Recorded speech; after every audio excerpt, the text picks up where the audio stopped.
Let me get This is how he gets a voice. He psychs himself up. Like a bear plodding round. So, what is this? Oh yeah, podcast.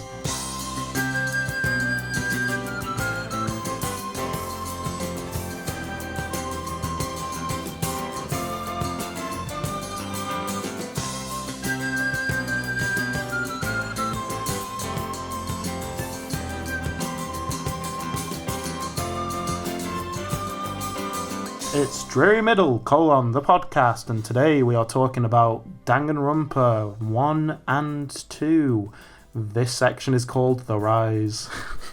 But we just we decided to just sit down and talk a little bit about a series that we're quite fond of, Danganronpa. Yes. We like the first two games a lot, and over this two-part special, we're going to be talking about the first two games, which we quite like.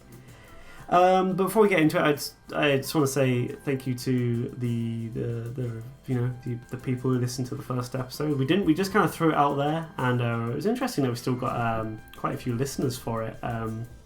But now it is available in more places than it was before. It just today, as is in the day of recording this, which is the 18th of February, it was released on iTunes as well. So all those people with iPhones, if you have one of those, you can listen to that right now. So go and get it. Although you probably already would be listening to this if you had it. We should probably do some promotion for it too. We should probably do some promotion, yeah. And also, if you have any questions, comments, feedback, whatever, you can get in contact with us on Twitter at Dreary Middle, all one word. Yeah. Or you can email us, podcast@drearymiddle.com. We will take comments, criticisms, maybe even suggestions on things requests, to talk about. Definitely. Yeah. We're quite open to what we will talk about as long as it's just something we're interested in. That's all. So there you go. We already did an hour and a half on Star Trek.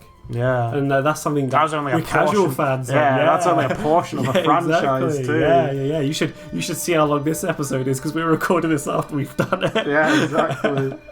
The Rise, Danganronpa. That's today's topic. We're going to be talking about the first two Danganronpa games. I'm a fan of this series overall. Just before we get into it, I think we should say spoilers. Oh yeah. There's going to be a lot of spoilers. We're going to be talking about the entire first two games. Yeah, we're talking about the first two games, and we'll be talking about the third one another time. Not next week. It'll be a while before we get to the third installment of the series. Yeah, because we still want to get our opinions around that one, don't we? Like finalize them before we record it. But we've already finalized our opinions on the first two games, so it's all right.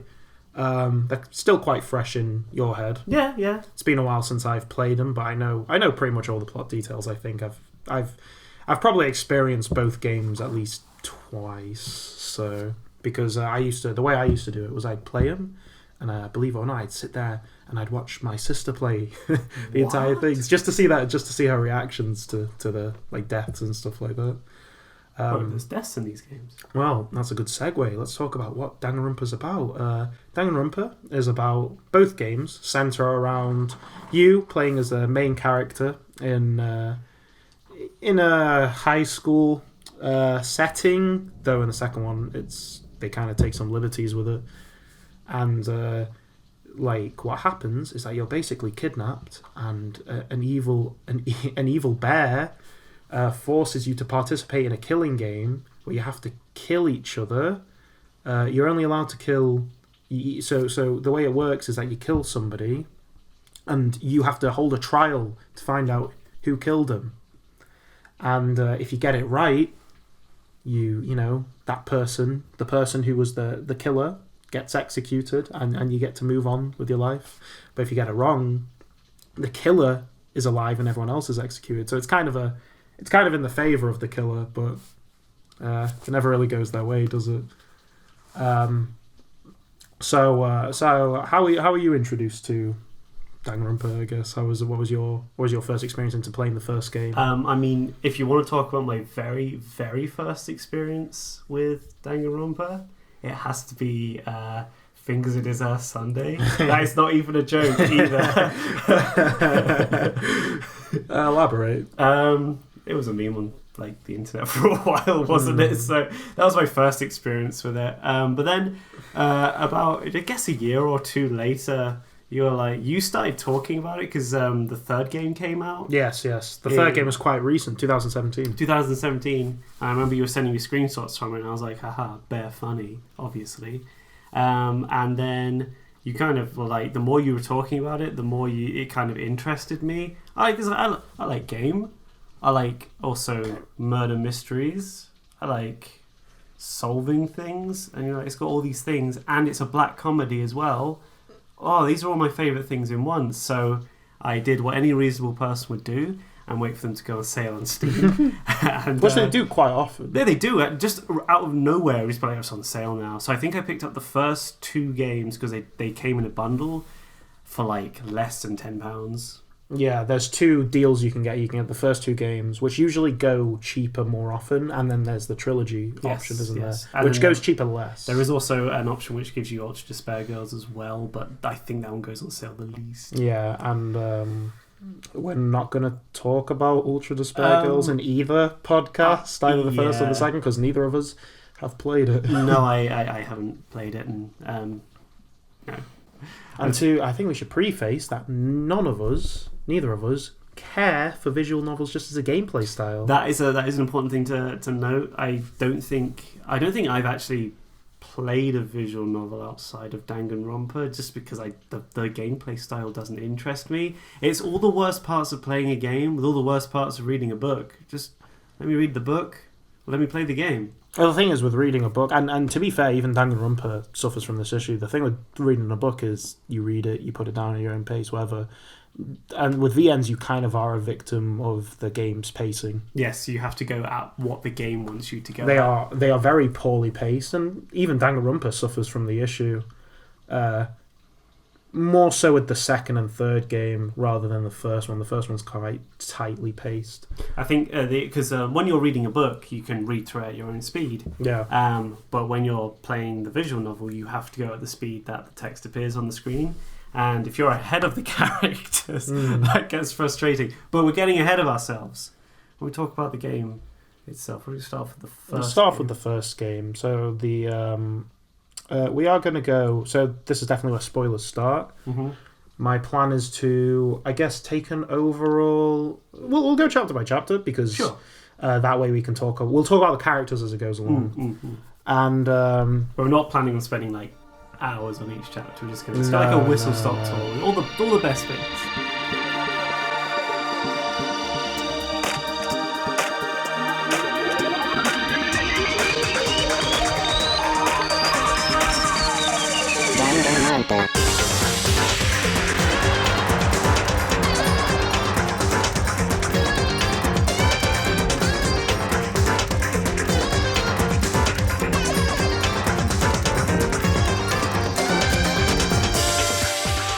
So Danganronpa famously starts with the main character, Makoto Naegi. You wake up and you're like, what's going on?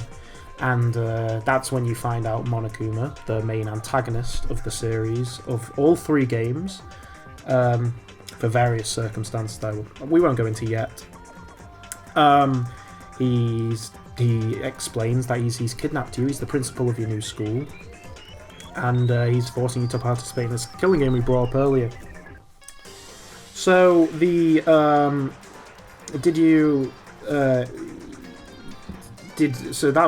just the prologue. Was that when you were like, oh, that's quite interesting? The game actually hadn't won me over at that point. I was still pretty I guess questioning it at that, because it was kind of I wasn't too looking back on it. Actually, I think it was a fairly decent introduction because they do a similar thing in the second. It's short for the prologue. It's really short. When you think about how long the ones in 2 and 3 go on. 3's prologue is like 2 hours. Yeah. Whereas that first prologue is done in like 45 minutes max. But it was I wasn't too impressed because I was like, a lot of the characters seemed very one note in terms of how they presented themselves, which I think, looking back, it was probably done on purpose.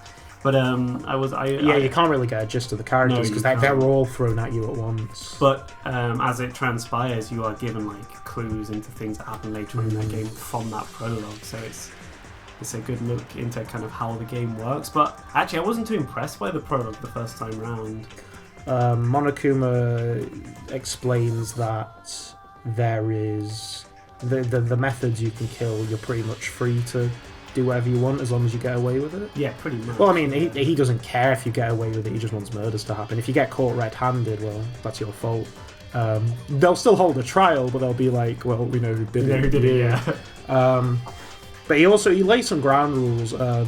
I think, yeah, in that prologue, he lays some ground rules because Mondo Owada, the Pompadour guy, he tries to attack Monokuma, and he says that's a rule right there. You can't attack, and that's why none of them try to attack Monokuma, because if you attack him, he retaliates. He lets.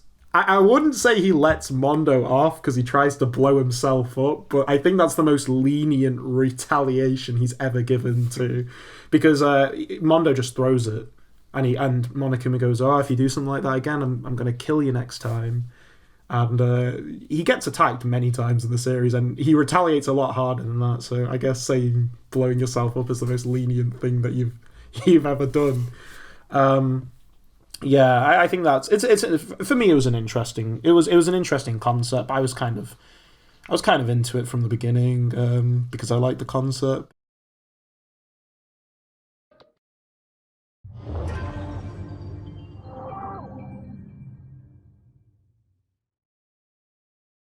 Going into chapter 1, that's when you meet the main girl, at least what they were trying to get across, which was the Sayaka Mizuno, and she's the blue-haired one. She was the idol, if you remember. I do remember. And you become very buddy with her, and you're just chapter 1's daily life segments really just trying to come to terms with the environment you're in.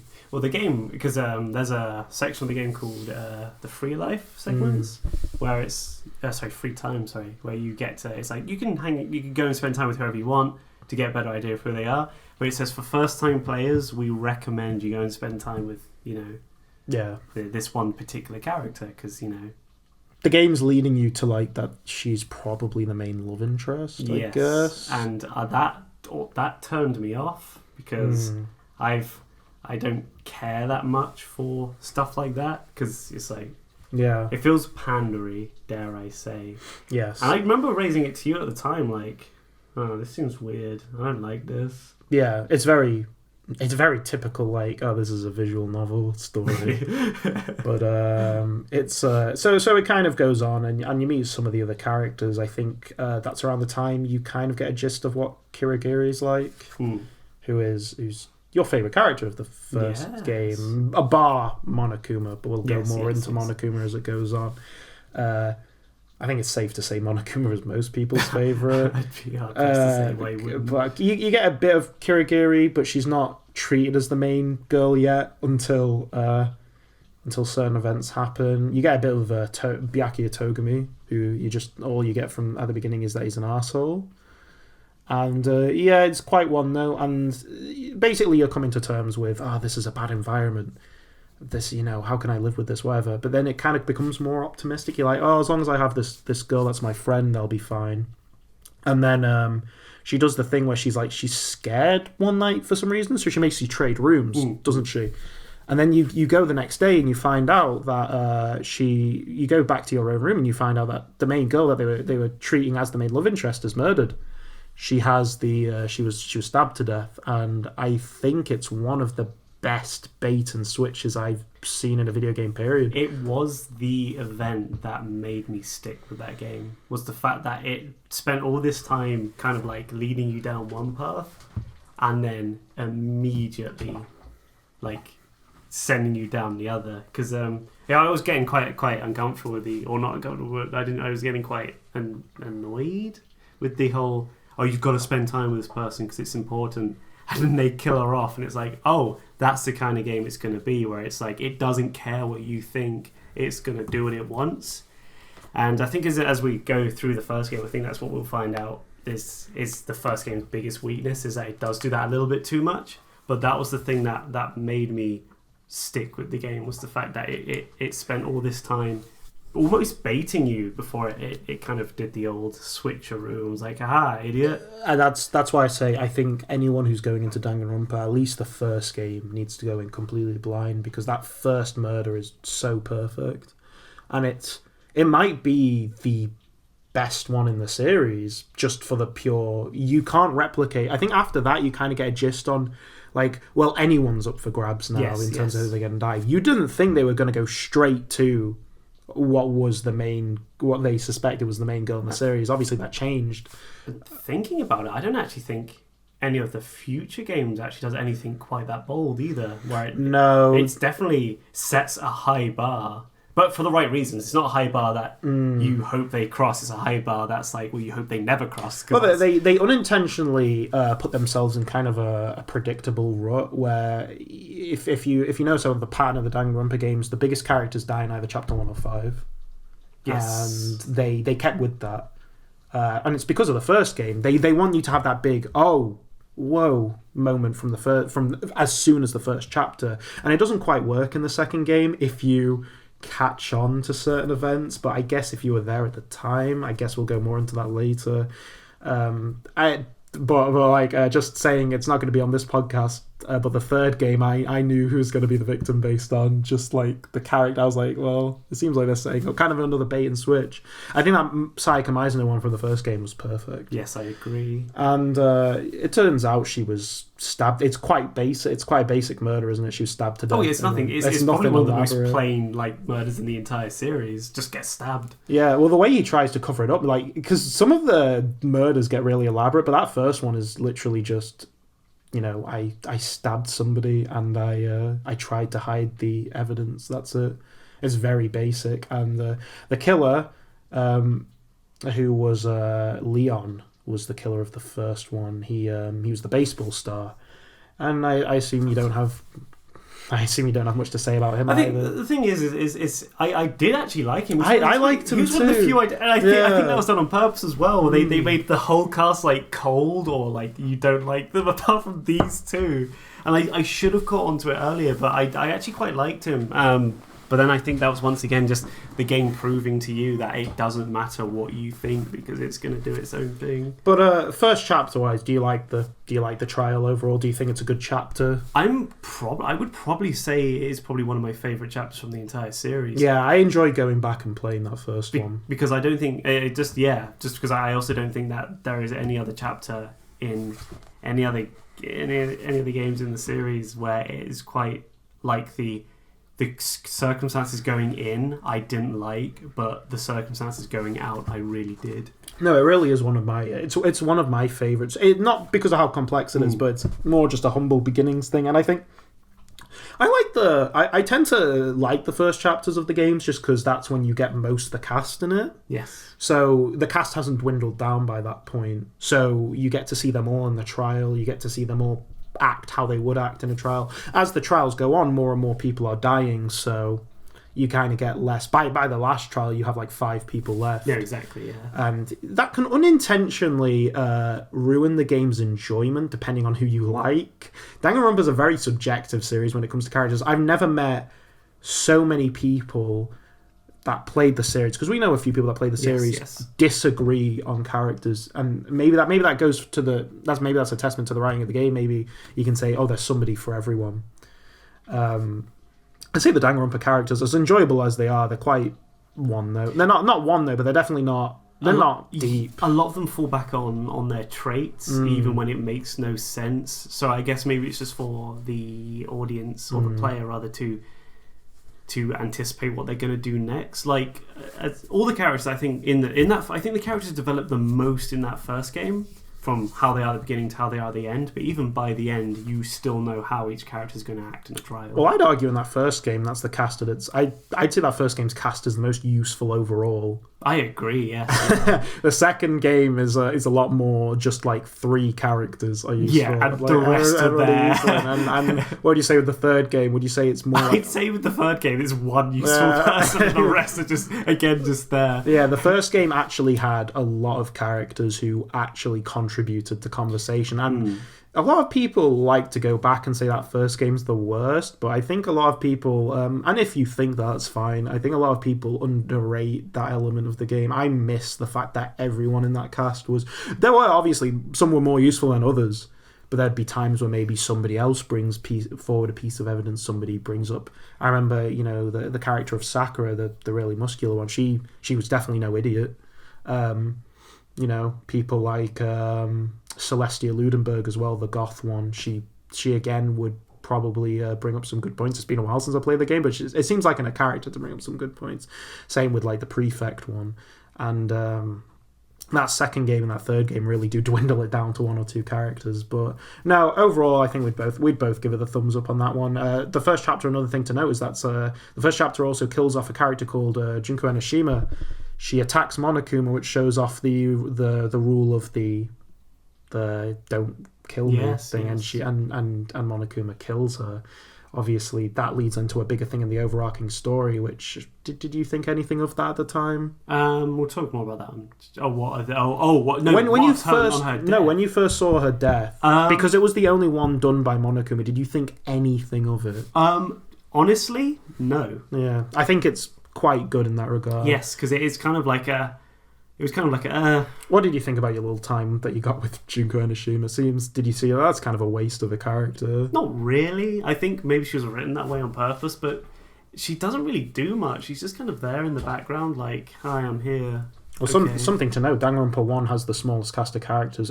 2 and 3 have 16, Danganronpa 1 only has 15, and Danganronpa 1 is the only game that kills off 3 characters in that first chapter. So already by chapter 2, you're already down to what, 12? 12, yes. That's quite a big drop, because Danganronpa 2 and 3 try to stretch out as long as possible, whereas Danganronpa 1's unique in the sense that later on there's a trial where nobody gets executed, and so that's interesting. But it definitely shows that maybe they jumped ahead of themselves. I mean, it probably was intentional, but they had to kind of like make an excuse for why nobody could die in like chapter 4, and chapter 5 was about somebody they'd never seen before, which is crazy because so basically those first 3 chapters follow the rules of like what it's doing, then 4, 5, and 6 just kind of do its own thing. It's unique in that regard, but I don't think it's necessarily good, but we'll get to that when we get to that. I'd say it's probably easily the most... It's going to sound weird, but I think that first game is quite easily the most unique of the series in terms of it's the one that deviates from the rule set the most. Yeah, 2 and 3, V3 especially. I'd say V3 is the worst at following it to a T. Yes. But we won't get into that podcast. No, but overall, good chapter.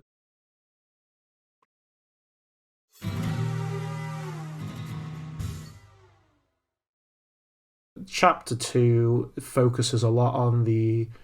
Let's talk about some of the characters. Chapter 2 focuses on the friendship between Mondo Awada, who was the biker one, and it focused on Kiyotaka Ishimaru, who was the prefect, and their like bromance they had together. What did you think of those 2 characters? I like them. I actually I liked Mondo a lot, because he was entertaining to watch. Yeah, he's good. He's one of my favourites. And actually, he was probably one of the priorities for the free time events. Actually, that I did was him. And I liked. I didn't care that much for the prefect, even in that chapter. I warmed up. I didn't really care that much from until like later chapters actually. Sure. Because he still felt like the one note kind of a thing where it was like, here's the one thing you're known for, and any time he deviated, he just snapped straight back into the I am the ultimate moral compass is what he was. He took like leader role. Yeah. And he organised the meetings. Yes. I like Kiyotaka Ishimaru. I think he's looking back on it, you don't really 2 and 3's cast were a lot messier because they didn't have a character like Kiyotaka Ishimaru who kept him in line. I've just realised we actually haven't mentioned this, but the setting in which it takes place is a secondary school for ultimates, and each character has an ultimate ability. Oh yeah, and one of the surprised we didn't mention that. Completely forgot to mention that. I guess because it doesn't really actually make that much impact to the story. No, it really doesn't. One of the characters in Danganronpa 1 and 2 and 3, actually, they all have one of them has an unknown, like...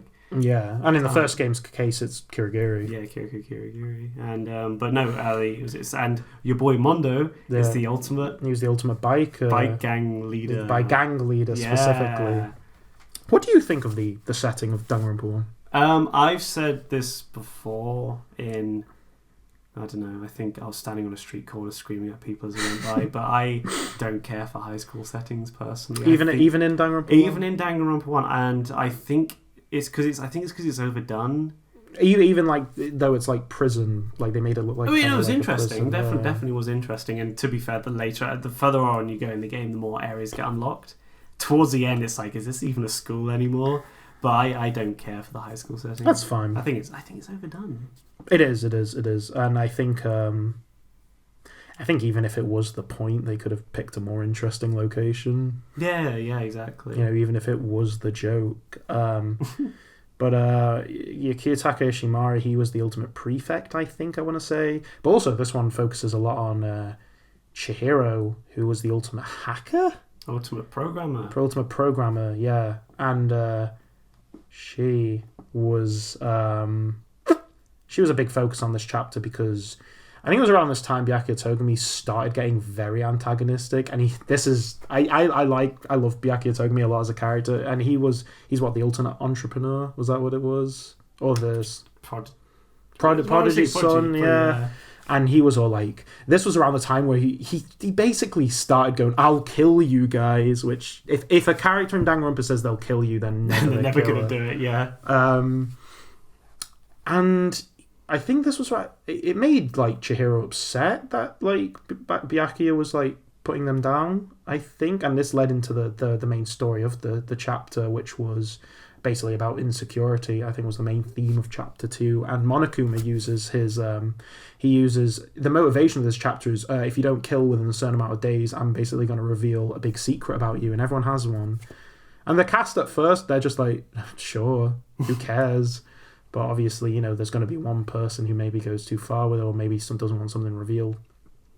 Anyway, next day we find out that the ultimate programmer has died, and I think it's done up kind of like they've been like crucified. Is that the right way to say it? They've been tied up, kind of like with their arms at the sides. Well, there was it's quite a bad sight. It is. Yeah, it is. But it was to reflect Genocide Jack, who was like I guess that universe's version of Jack the Ripper. Yeah, Genocide Jack was the red herring of chapter 2 because it was meant to be like, maybe Genocide Jack did it. And they always kill in the same way, where they hang their things out and you're like, wow, okay, so maybe it is this mysterious killer. Maybe they actually are in this very school. I think chapter 2 of Danganronpa 1, I don't know if this is a bold take, has two of the best red herrings in the entire series, and that's this being one of them. And the fact that Byakuya set it up, I think both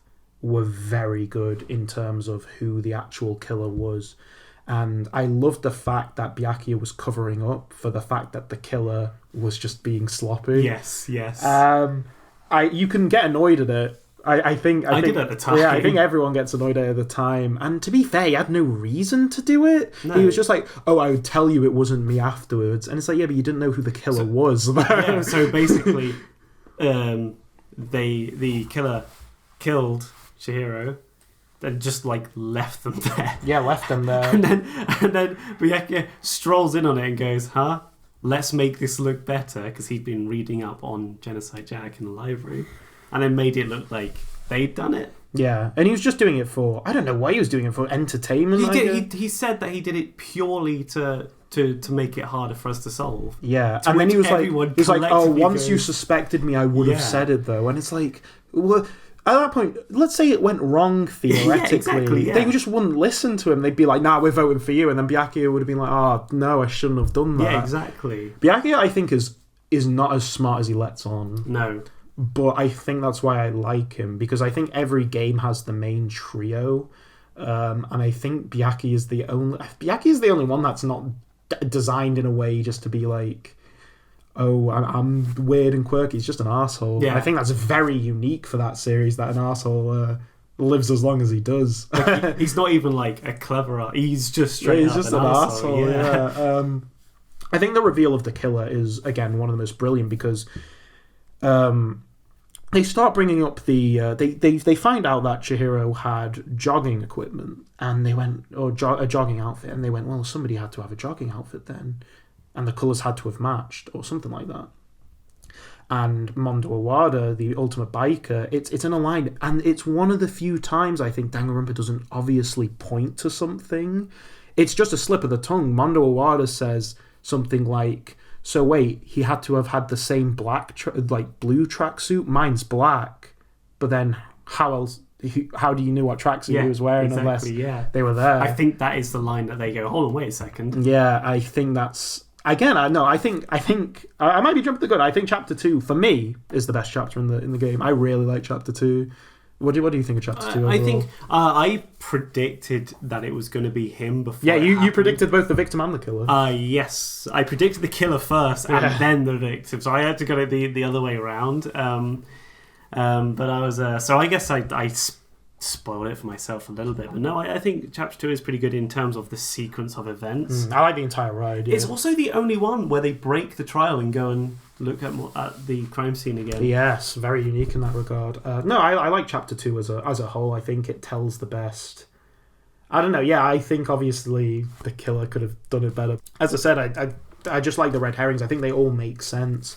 What do you think of Genocider Jack's character, who turned out to be... Yeah, actually, that is the other... one of the red herrings turned out to be, there's this semi-true. Yeah, there's this character called Fukawa, I want to say her name is. And... That memorable, huh? Yeah. she was the ultimate book writer or something like that? What was she?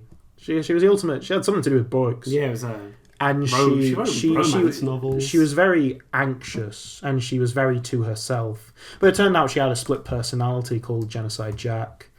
And I don't like either character. I think that Fukawa is very obnoxious, very her character, if you want to talk about characters that don't grow as the game goes on, she stays the same beginning to end. I don't care if anyone goes, she gets a bit more forward. I don't care. She's so standoffish and like, stay away from me. And I think she's a stupid character. I think Genocide Jack though is worse because I think Genocide Jack is very is just stupid. She's just a stereotypical, I'm crazy, and it's just like, all right. See ya. As I say, she was the ultimate writing prodigy. All right. Or the alternative super high school level literary. Danganronpa 1 sure did let horrible characters survive, yes. Which I'll give it that.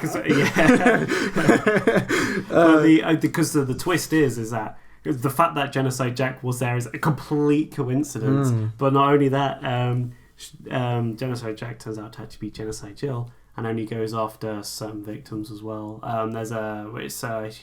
only goes after those handsome boys, which I think there's like a throwaway line where she's like, "All of you are safe." but she likes Byakuya though. That's true, but she wants to do things to him. I guess she doesn't want to kill him. I guess No, I don't know. exactly. Maybe it's because both the personalities are clashing. I don't know. She's not. I don't know, it's weird. Them having an active killer in their cast should be interesting, but it's really not, is it? It's weird that is... Maybe that was done on purpose, but that is like has potential to be one of the most interesting things, is you have someone who has bloodlust but just never goes after it. I mean, people like her, I guess, but as we said with Danganronpa characters, people like who they like. I think everyone has, I don't think there's unpopular characters. I don't know. I think everyone has somebody who likes them because they're all written in a way to appeal to. And I will give Danganronpa's cast this: not everyone's going to be for you, but there will guarantee there's going to be one character at least that you're going to really like. No, exactly. I'll give it that. We don't think very much of Fukawa, unfortunately, no. And but I like her as a plot point in this chapter.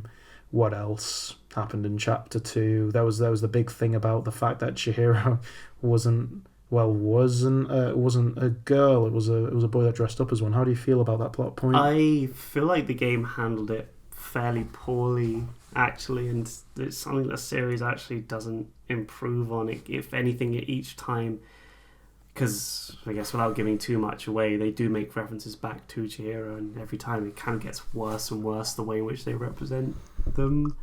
I think it was kind of insensitive the way in which the game went about it. What do you think about a game that came out in 2010? Because that's when Danganronpa 1 came out. What do you think? I guess in context, The internet was a very different place. yeah, sure. I guess there is also that too, but when did that game get its translation? 2014. Should have probably been handled Probably better. should have been handled a bit better, yeah. I think, that representation in that country isn't particularly great anyway. But when you're doing a translation, you might want to at least update some of the terminology so it doesn't come off as offensive or maybe even insensitive. And they had the opportunity to, but still didn't. Well, I do know that Chihiro is definitely a sensitive character when it comes to how they should be referred to by gender. So. Yes, and the game... And the fact that it's very in your face, that it's a boy, is very can come off as quite offensive. Makoto carries on referring to them as female, which is how that's how they wanted to be represented. But the other characters flip-flop between it, and I think... But even by 2014, that could have been seen as insensitive. What do you think about Mondo Awada's reason for killing Chihiro? Because I predicted it before, but I do think that it was a really good reason. Well, because it was out of anger. It was a spur of the moment thing. I think it's one of the few kills in the series that wasn't.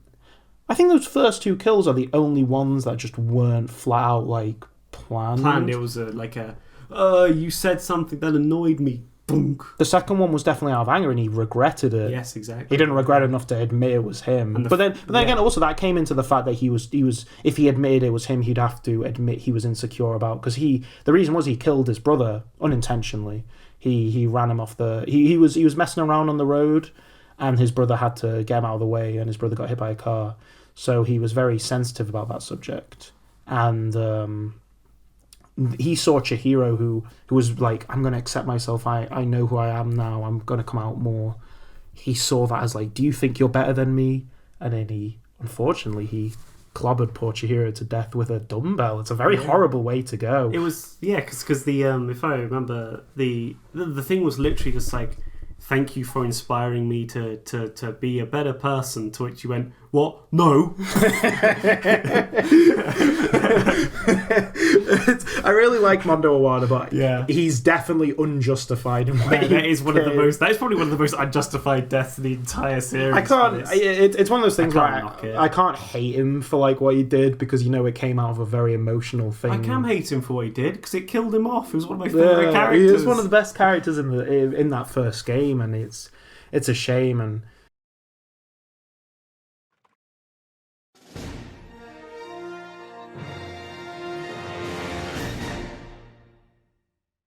when do you think we should start talking about gameplay? Should we do that after the chapters? I guess we're at the midway point of the chapters. We could do it now. Yeah, okay. So the gameplay is split up into multiple segments. One is the exploration you can do. And let's start off with the daytime segments, the daily life segments rather. What do you think of the free time events overall? Personally, there's nothing I can't read up on the wiki, so... I think the problem with the free time segments, I think the biggest hurdle for the free time segments is you have to, so you can go, there's a school store where you can go and buy items with that you get with an in-game currency called monocoins. Yeah. Which you get for doing well in trials, or you get them from finding things around the school. And then you can use them in this like slot machine to get like a toy which you can keep. And then when you go and talk to someone, it says, do you want to give them a gift? And if you give them a gift that they like, they will reveal a bit of information about themselves, and it will update that in their record on your, in the in-game guide. My problem is you're given so little information for the amount of work you have to put into to get to that point that it doesn't feel, justified. I'm having to go out of my way to get money to go and buy a gift that you're not gonna like. Huh? So I'm not too big on the daily life segments. It kind of feels like, we're a visual novel, so we have to do this more than they actually wanted to do it. But I mean, in terms of if you do take an interest in the characters, it does give you an extra bit of depth to your favourite characters, because there's obviously, you aren't going to be able to max out everyone's profile in one run. So that's kind of what I like about it. Yeah, so you are going to have to do multiple playthroughs to get the whole profile for everybody. That being said, though, for me, it didn't really affect that much, because I felt like the characters got enough development in the story, enough for me to learn enough about them to not need to do the daily life things, but I still did them anyway. Yeah, I'm okay with them. I know I'm probably the nicest person on them we know, besides probably my sister, but I quite like them. I like to I just find them fun, I guess. I like that it. I enjoy the breakup from the more serious side of the game, and I like the daylight. I like it. It's just the contrast of it. I think is okay, and you can skip them, but I don't see much value in that. I guess I just like to just watch the characters do fun things. I agree, though. The annoying thing is with the items. I've save scummed just to give them the right thing to progress. I was streaming V3 the other day, and I'm making 2 saves here so I can save scum this, because I know that this guy's a picky bastard. No, but I'm fine with them. But if you don't think much of them, I think that's all right. I don't think it's for everyone. No, exactly. Yeah. You can skip them if you want altogether. You get a few abilities from them, don't you? In the first game, yeah, I think if you max out someone's friendship, you do get something out of it, right? Yeah, or is it only after the first 2? No, you definitely... At some point, you get something from them. I think Danganronpa 1, I think, is the only one maybe you get abilities throughout, and then Danganronpa 2 and 3 did it where you only get abilities if you finish it, I think is how it worked. 3, yeah. 3 gives you abilities that you can buy and abilities that you can get through doing friendships. Yes. Whereas 2 is straight up just do through friendships, and 1 you get it throughout. So 1's probably the fairest in terms of how much you get. But to be fair though, these games, I think even, I'm going to be honest, as they went on, I started playing them on harder difficulties. I actually did hard on V3. I don't think those games are that challenging. No, most of the challenges actually just looking up what you need to do, because in the trials, which I guess is the second kind of gameplay mode, it's basically you listen to dialogue and then it goes into what is called a non-stop debate, where you just keep hearing the same lines of dialogue over and over, and you have to look for weak points. That is the hardest part of the game, is trying to work out what weak points to shoot, and even that's not too hard. Do you like the non-stop debates? I actually do. I think it's a really unique idea. So I think they're quite fun. They're definitely the best minigame in the series. Yes, I agree. So all you do is you listen to maybe 4 or 5 lines of dialogue. Maybe it'll be something like, in the exploration mode. Sorry, after a murder's happened, you go and look for evidence, and it gets added to your list of things. And you kind of build your own conclusion before the. So that list of evidence you collect in the non-stop debates, you will get a selection of 3 or 4 of them, and you listen to dialogue, and it'll be something like, "Oh, did you check the cupboard under the stairs? What cupboard under the stairs? The one with the blue mat. I thought the floor was red," and then you can shoot the thing that says the floor is red. No, it's actually blue. Yeah. Stuff like that. So you look for weaknesses in people's conversations. And then you've got Hangman's Gambit. Hangman's Gambit is the only minigame besides the non-stop debates that appears in every single one, and they progressively get worse. It progressively gets worse. So in the first one, letters appear on screen and you just shoot them to basically a game of Hangman. Yeah, I'm indifferent to it. These aren't unfun, but they're definitely not great. And then in the second game, you have to stack them on top of each other, and then in the third game you just don't know which one it is, and then stupid. Every so often they'll reveal for a second. It's Hangman Gambit, the reason I don't like is it's a pace breaker. 3 words, and you're mine. Hangman's Gambit. Begin. I just think it's such a pace breaker. It is. What else did that first game even have for minigames? Hangman's Gambit. Because you played it more recently than I did. I played it back when the fan translation was the main way to play it. As far as I'm aware, it's Hangman's Gambit. No, there's non-stop debate. Non-stop debate. I know there's another one, but I can't. There's the rhythm one. There is the rhythm one that happens at the end of every argument, and that one actually does stay in the other games as well, but they mix it up a bit. Do you think anything of them really. in all of them overall? They progressively get easier. Actually, the one in the first game is by far the hardest, and the one by V3, it's like, well, what's the point? Because of how easy they are. Actually, the one in 2 threw me off a while because I didn't realise what I had to do. I didn't realise you actually had to hold down the button and then let go rather than just press the button in time. But no, actually, I don't think the minigame selection in the first game is that big, actually. I think it's pretty much only that. No, 2 and 3 go more diverse with them, but I think they all bring their own issues with the more diversity. Oh, there's also there's the closing argument where you have to... Oh, yeah. Maybe that is the fourth one I'm thinking of. The closing argument. That's it. Literally... There's non-stop debate, Hangman's Gambit, closing argument, and bullet time battle. So those are the 4. Yeah, there are only 4 minigames. What do you think of the closing argument? I actually really like the closing argument. That's where you have to construct a comic based off of what you've seen. Yeah. I think it's a really good idea, and I think it's the only one that in all 3 games is consistently great. What do you think of the art style of those comics? The art style of the comics is definitely different to the art style of the games. I prefer the art style of the comics more than I do the art style of the game itself. Yeah, I like the art style of the comics. I think they look quite nice. Yeah, they do. Yes. Haha, we haven't really talked about it, but I don't actually care that much for the art style of the game specifically. Why? I feel like it's a bit, dare I say, almost generic in terms of how it looks. The character designs are good, but the art style itself feels kind of, you've seen it before kind of a thing. I like it. Sure, no, that's fine. But I wish they'd drawn it more like the comic, comic section. Yeah, I think I like it because I like how it. I think the contrast is what I like, and it seems very in the game's tone to do something like that. Yeah. But yeah, I can definitely see why you'd look at it and be like, "Oh, that's definitely very generic anime." Looking. Yeah, pretty much. Yeah. That's fine. The only I guess thing that separates it is for some reason, I don't think this is only a thing in the first game, but all the clothing has really weird textures to it. Yeah, I like it, but it's definitely it's definitely. I mean, you are looking at those cardboard cutout characters. That's all you're looking at from most of the game, and it's interesting that the game isn't like sprite based. It's literally just like these certain PNGs where you see do different expressions, but.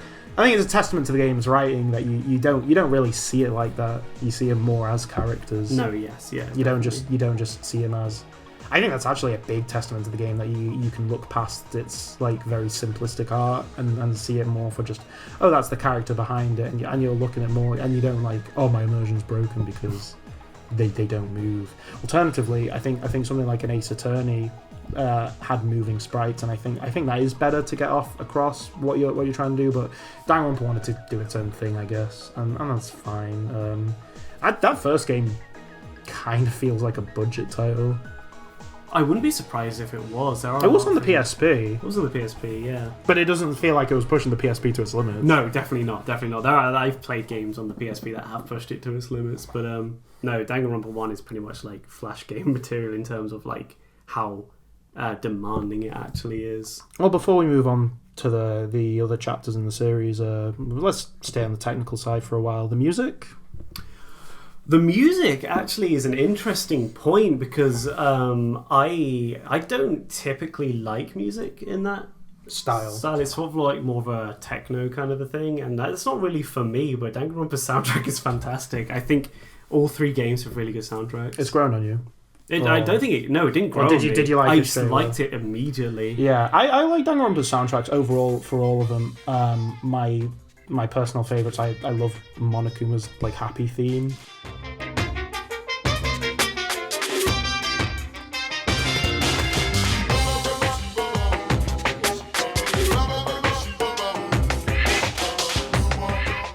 The I really like Mr. Monokuma's lesson. Yeah, that's his name. I also like the evil dubstep one that they used a lot in that first game. I don't know if it comes back as much. It doesn't come back that much. No. I also really like the non-stop debate theme. Both the normal one and the one that does the kind of like I think they're both really good. That being said, as great as the soundtracks are, they are very reused as the series goes on. One soundtrack is basically It's a baseline for the rest of the series. But one soundtrack is basically used like verbatim again in the second game. Like, all those tracks come back. Yeah, with like different themes here and there, but like Monokuma's theme's the same. Most you know that one which is like, oh, like, you know, the one where you can hear the people's voices. Yes, doing, that one's in like all the games. I actually don't like that one.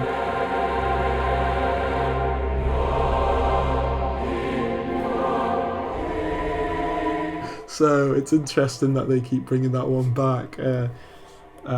But that but we're pretty much done on the technical side. We talked about how it looks, we've talked about the music, and we've talked about the gameplay. And overall, are you giving the gameplay a thumbs up too, or it's not for you? I still don't think. No, it didn't win me over on visual novels play style. No, I don't. No. I agree. I don't like the way visual novels play. I like the way Danganronpa plays specifically. Yes, because I like the trial aspect. I think the trials are the best part of the game, and we both agree we like the non-stop debates. They're very interesting, but I don't think that I could sit through like a 60-hour just VN where you're just like, you're going through, you're like, alright, yeah, it's boring. Look, just at the end of it, if Danganronpa, if you said to me, hey, here's this brand new book that's out, it's called Danganronpa, read it, I'd be like, yeah, okay, I'll read it. Wow, funny bear, yeah. But I don't think it being a visual novel adds to it or necessarily takes away from it. Yeah, it just is. I mean, I guess if it was a book, you'd miss out on the music, but yeah. What else are we going to go into in terms of the first game's technical side? I think that's it. Yeah. I will say this. I think, yeah, if you're recommending the game, I guess don't sell on it that it's a visual novel. Just sell on its story. Yeah. More so than the visual novel aspect. Yeah, because if you're like us and don't like visual novels, I guess that could turn you off. But if you're not like us and you love visual novels, so why haven't you played this already? I thought this was Babby's first visual novel. Yeah, I think if you play visual novels constantly, you should, you know. This should be on your list. This should be on your list. Same with like for me personally. I don't know if people count Ace Attorney, but I think they should be on there too. Yeah, why not? There's people are on and off on like whether Ace Attorney should be considered. I think it should be, but I don't know. But there you go. So continuing with chapter 3, I guess that's the one where we really get to learn a lot about Celestia Ludenberg, who is I don't know if that's her actual name. No, I forget what. Okay, no, name. That's the fake name. Cool. Celestia Ludenberg, who's the ultimate gambler, which ultimate gambler. Yeah, which is like, all right, not gambler. How is that a skill? Yeah, it is ultimate gambler. You're right.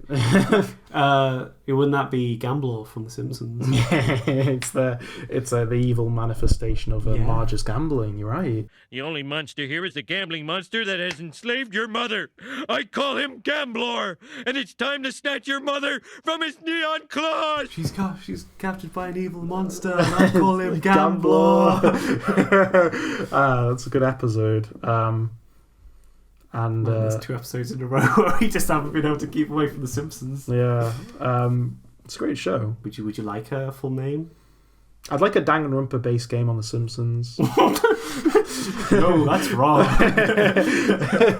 I think that'd be really good. Sure. We're getting off topic. Celestia Ludenberg, Ultimate Gambler. What do you think of her character? She has a goth aesthetic. She's one of the more unique looking. I like how she looks. Are you telling me that it's another character that pandas? Sure. I think all the characters. All the characters pandas. There are worse. There are definitely worse cases for some rather than others, though. Yeah. She definitely is one of them. So, what's your thoughts on her? I wasn't too.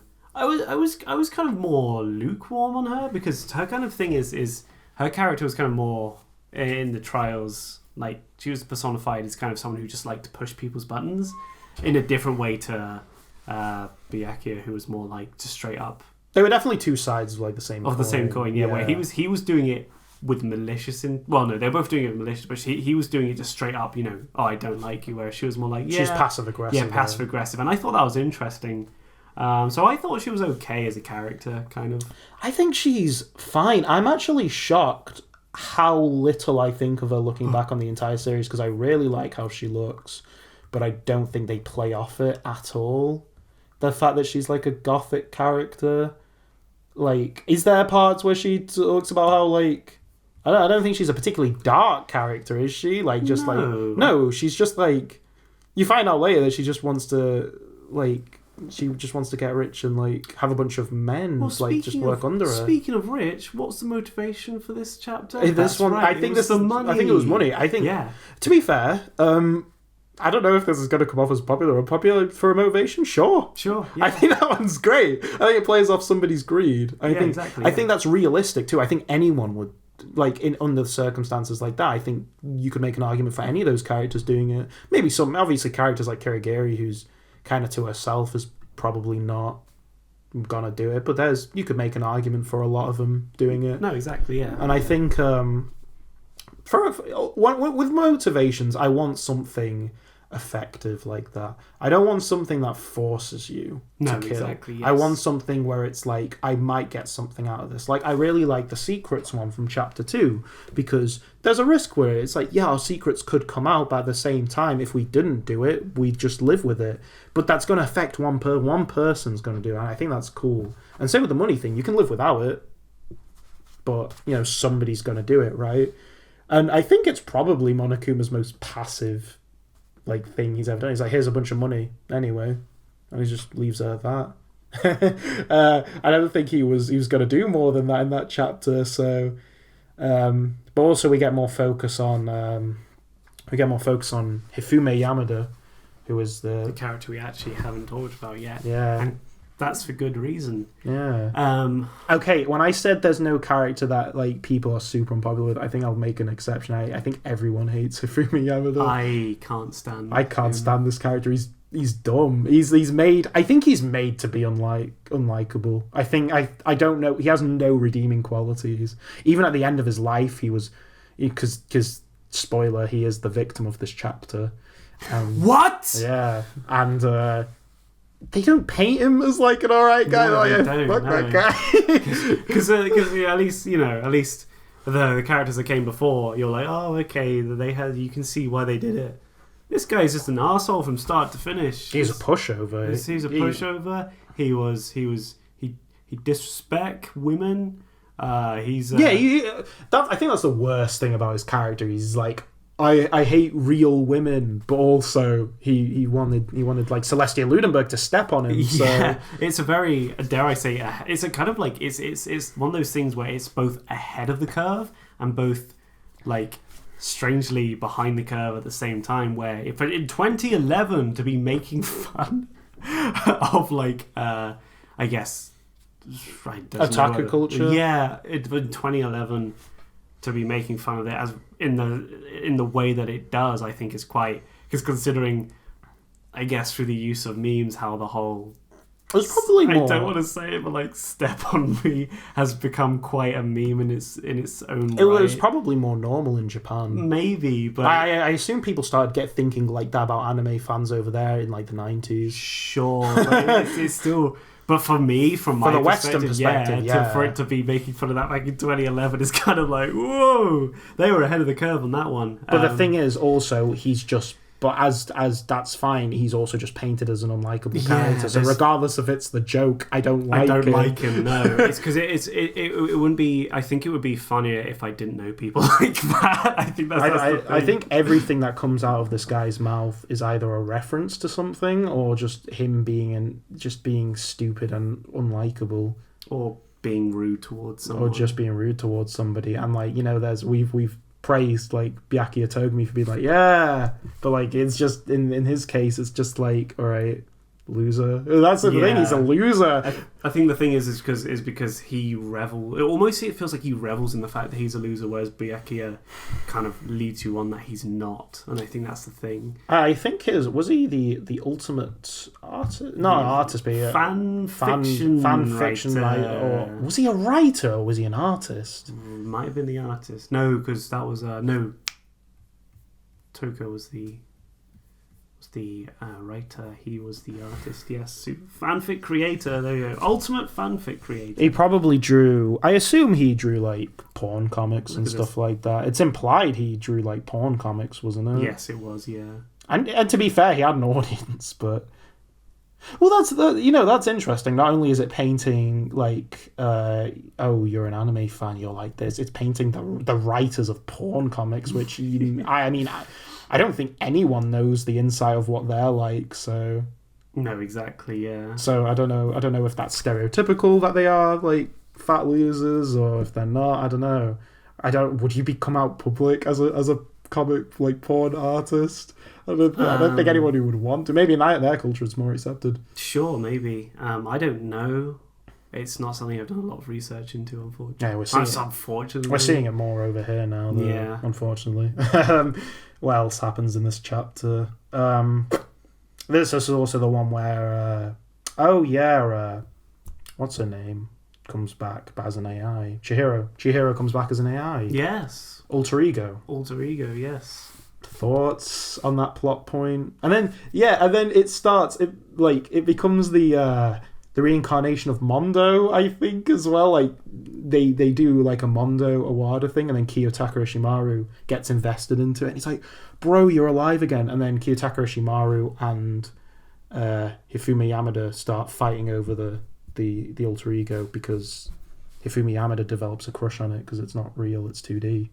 So then they get in a bit of a fight about it, and I think the story was that the creators wanted you to think that one of them would off the other. So what did you think of the alter ego storyline?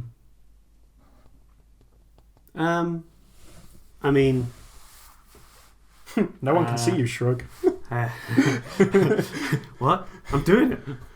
I think I'm gonna say it. I think it's dumb. Yeah, I think it's stupid. Even by Danganronpa standards, I think it's dumb. Well, it also plays into the overarching story, which neither of us like. Yeah, without going too much into it, it very much did feel like it was there to set up the events of Chapter 6, which I'll give Danganronpa 1 this. The overarching story in Danganronpa 1 is at least interesting in the sense there's so little you know about the overarching story. It's just, there's something out there. That keeps you more interested with it. And then whereas you get the payoff and it's kind of like... Yeah, the payoff's not good, but 2 and V3 batter you over the head with the overarching story every chapter. Yeah, and that kind of... And it's but what's set up here basically does set up the overarching story for 2 and V3, and it's just kind of like... I don't care for it, because the idea was the alter ego was kind of like... developed whilst they were there, by the way, in the week between they arrived and when they were killed, and it was kind of then going to help them find a way to escape. Yeah, they were going to use it to escape. They had to keep it secret so Monokuma wouldn't find out about it, but he knew about it all along anyway. And so they kind of like doing this thing where it's trying to decipher as much as it can to find a way out, whilst also trying to maintain a relationship with 2 people. You didn't think much of it? No, not really. Neither did I. I thought the alter ego thing was stupid. And especially when you find out how useful it actually was anyway, it's just like, okay, well, we just wasted time on this. Yeah, kind of. It's a long period as well. It's not short. It's probably the longest period of the game when nothing happens, because you'll just keep going back to every like so often. It's like, have you done anything? Nope. All right, bye. This is the most apparent of, I think, a filler chapter in the first game, because Chapter 3 feels purely like filler. Up until the murder happens, it does feel very fillery. It's kind of like I would say in terms of that, it's probably the weakest chapter of the first game. But even the characters they choose to kill off the 3 characters that you could not see helping much in the overall story. Exactly, yeah. And to be fair, all the games suffer from that, though. Yes. It's just, I think the first game, I think that Chapter 3 is definitely the most apparent with it. That being said, though, I did really like the actual murder of this chapter. I think it was very... It was the first time 2 characters Yes, died. so it was not only was it a double murder, but one of them was sort of more of an accident than the other one, right? You first discover Hifumi Yamada. You discover him. He's been hit in the head with a hammer, And the hammers. Well, actually, first it happened to Celestia Ludenberg, but with a small one, and they progressively get bigger and bigger. Yes, the hammers got bigger and bigger. And then we go in and we find our boy Kiyotaka Ishimaru got murdered too. And that, to me, I think that was the first time in that like series where a character I liked really died, and I think my heart like dropped when I saw that. I was like, no, because at the time when I first played it, because the first game's the only one I never spoiled, so. I didn't know about the double murder thing, so when I was just like, oh, Hifumi's the victim, great, cool, that we can go on with it. And obviously they were building like, oh, maybe Kiyotaka Ishimaru did it. We can't find him, where is he? But when you find him, you find out he's dead. I think maybe it might be the best double murder reveal in the series. Yes. I like it a lot. But in terms of the murder itself, I think it gets a bit messy. They tried to pin the blame on Yasuhiro. Was that his name? Yes. The Afro guy. He had the big. He was the dreadlocks. Yes, he was putting the big robot suit. Yeah, and it was they were blaming on him. To be fair, he after chapter 2. I think in chapter 3, 4, and 5, I don't know actually about chapter 5, but in chapter 3 and 4, he's a suspect in both. Yes, that guy can't get a break. I think. What do you think of him? He's the ultimate fortune teller. Yeah, I think he's a funny character. I think he's a great character. I like him a lot. It's just the fact that everything he says is bullshit, and everyone just kind of goes, okay. He's useless, but the writers know he's useless, and he's really funny. He's not like, well, to jump ahead quickly, he's not like a Mio in V3 who is useless but keeps talking anyway. He's useless but knows when to shut up, and I think that's good. I think he is one of the funniest characters in the series, and I agree. I've definitely seen backlash against his character just because of how useless he is, and there is the whole jumping ahead a bit, he didn't deserve to live at the end, but I don't know. I think him living. Yeah, I think he kind of earned it. He was in a very unfortunate situation where he couldn't do anything. Exactly, and he was quite useless. And I'm happy. I'm surprised nobody targeted him as a victim throughout that game. You think he'd be the easiest one to kill, but maybe it was too obvious. He was also a suspect in that first murder as well. Yes. Yeah, he was a suspect in... Well, actually... Yes. I don't know we completely glossed over that. I don't know if you knew this, but there was a demo for Danganronpa 1 where Yasuhiro was the victim. No, really? Yeah, it was to keep the actual one in the game a surprise. Secret. Okay, yeah, cool. So if you knew about Yasuhiro as a character in the demo, you thought he was going to die in chapter 1, but then they did the bait and switch with it. It's cool. I think it's actually a really good idea. To be fair, V3 also has a demo with a different murder. Somebody else was murdered. I forgot who it was actually. No, I think the joke was it was Yasuhiro again. Oh, okay. Also in that demo, the V3, jumping ahead a bit, both Makoto and Hajime are there too. Oh, sure. And they address it's like, wow, we're the 3 main characters. It's quite funny. That demo is actually quite entertaining. I'll say that. It's also long. It's like 2 hours. I'd say that demo is quite entertaining. But yeah, they definitely knew what they were doing. I think it was wise to keep the actual victim of Chapter 1 a secret. But yeah, Yasuhiro, I think he was written as a throwaway character, and then they just, he's entertaining to us. I think a lot of people don't like him, but, we find him funny. So, to be fair, we're lenient on characters we find funny. Basically, if you're entertaining to watch, I will clap. Yeah, if you make me laugh, that's fine. But the murder was, I think chapter 3 is pretty good. I think it's just another decent. What do you think of chapter 3 overall? Chapter 3, I think, is probably the weakest of the entire game. Not only, although the murder is good, I think everything around it's kind of meh. Well, it turned out to be Celestia Ludenberg turned out to be the killer, and I to be fair, I did like the how did it work? She used somebody's ID, was it, to do at some point? I forget aspects of the story, unfortunately, but like she was going under a different name. She was hiding her true name all along. Yes. Was that it? And that ended up being the final clue to doing her in. And to be fair, when she was there, you got me. She kind of she just gave up. Yeah, and her motivation was as simple as she wanted more money and power. That's it. She wanted to buy a castle in the middle of nowhere and have butlers, and that was it. And that's her life's goal. Monokuma drops a fire truck on her. Yeah, you're right. I guess we haven't really talked about the executions. The executions are designed to be over the top to the point of ridiculousness, to the point where all the horror is kind of taken out by just how stupid they are. And to be fair, I think those first 3 might be some of the best in the series. Yes. Leon got pelted to death by baseballs, which was perfect. Monokuma drove so fast he was turned into butter, which I think might be my favourite. And Celestia Ludenberg, again, really good punchline. She was about to get burned at the stake. Was she wanted? Witch. Yes. And then they drop a fire truck on her. I think that one's really funny.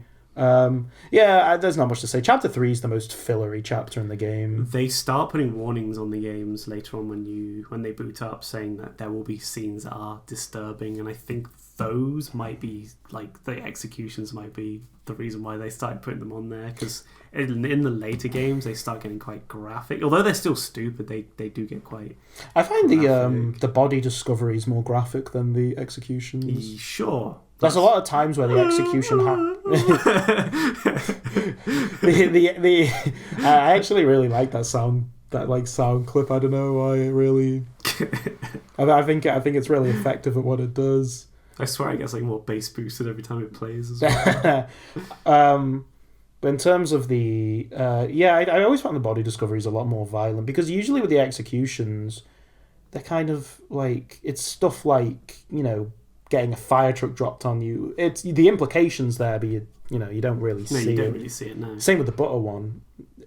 But like with the body discoveries, at the beginning you see Sayaka Mizuno get stabbed in the chest. Yeah. I think the Chihiro one is the worst. I think that image still sticks with me. Just the idea of her being tied up in the crucifix kind of thing. That one's scary.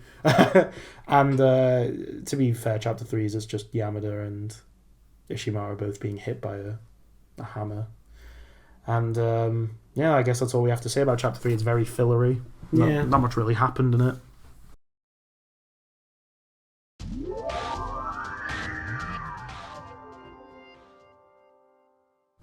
Chapter 4 is when they introduce the concept of the traitor in the group. Yes. But then also... Oh, no, it was a chapter... No, it's chapter 3, I think they actually mention it. Like, there's a traitor. Monokuma brings it up. Yes. But then in chapter 4, Monokuma just flat out says who it is, yeah. It's Sakura. Yeah. And Sakura is the ultimate martial artist. In my opinion, great character. I really like Sakura a lot. I think she's very underrated. I think that's a character that you could see being in that final 5 or so and actually contributing to the thing. But obviously, as we find out in this chapter, she's killed off because she's the traitor. And that was the motivation, wasn't it? Yes. Out the traitor. Monokuma did it specifically to get Sakura, because Sakura was getting too close to actually being able to beat him. Yeah, and to finding out who it was or something like that. Yes. Sakura, I think, is officially like the strongest character in the series, bar maybe Monokuma's dolls. I don't know. But to be fair, though, if Sakura did beat Monokuma, surely Monokuma would just bring another one. Yeah, exactly, yeah. So Sakura is definitely the strongest character in the series, and she's a great character. I think she's really good. I find her appearance alone, like as a gag, is just great, and I like the fact that, despite the fact of how, you know, she's not angry at all. She's quite like a calm and collected character, and unlike the two muscular characters for the second and third game, she's not an idiot. No.